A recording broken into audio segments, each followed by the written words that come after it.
great honor to me to have the opportunity to introduce to you today a wonderful hypnotist. She currently lives in Wisconsin. She's also the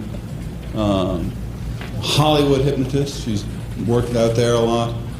And she does really, really wonderful work. And I can tell by the size of the group that many of you already know and respect the work that she does. The Secret Treasure Chest is going to bring you wonderful, wonderful ways to work with your clients and to do work with yourself. So please join me in welcoming Mary Elizabeth Raines. Thank you, Dan. Hi, I'm very happy and honored to be invited back here. This is my 5th year presenting at the National Guild. This evening's topic, it is evening now, isn't it, is going to be guided imagery, and I know that you've all had a really full day, right? Yeah. So you're going to like this, because we're going to take you, give you some experiences, as well as giving you a lot of information, as much information as I can offer you in the time allotted. Just out of curiosity, how many of you here practice hypnosis? Okay. How many of you have been practicing hypnosis for a year or less? All right. How many maybe for, should we say, 5 years or less? Okay. More than 5 years? And more than 10 years? Great. That's a really beautifully balanced crowd for the camera that can't be seen, the hands that are raised. The topic is imagery.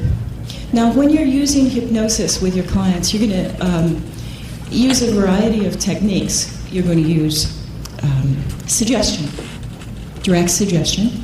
You might do parts therapy, you might do regression therapy, regression to cause, you might take people to reach their intuition. Imagery is one of the tools that we use and incorporate in a hypnosis session. How is the sound here? Is that good? You can all hear? I really like imagery, and the reason I like it so well is it is the language of the subconscious. Just think about it.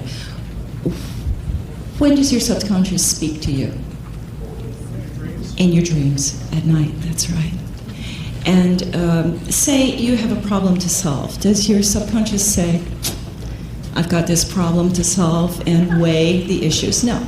The subconscious is probably going to have you dream about a chicken running around your living room wearing a purple hat, and you're going to have to figure out that that means that you have a decision to make. All right? So when we want to relate to the subconscious, that's what we're doing in hypnosis. We want to get there under the radar. So we use the same language that the subconscious uses. Imagery. Simple. It hears it, it understands it, it sees it clearly. So let's start with an experiment. This is an experiment that you're going to find in your books. I'll tell you what page in just a minute. It's one of my favorite experiments.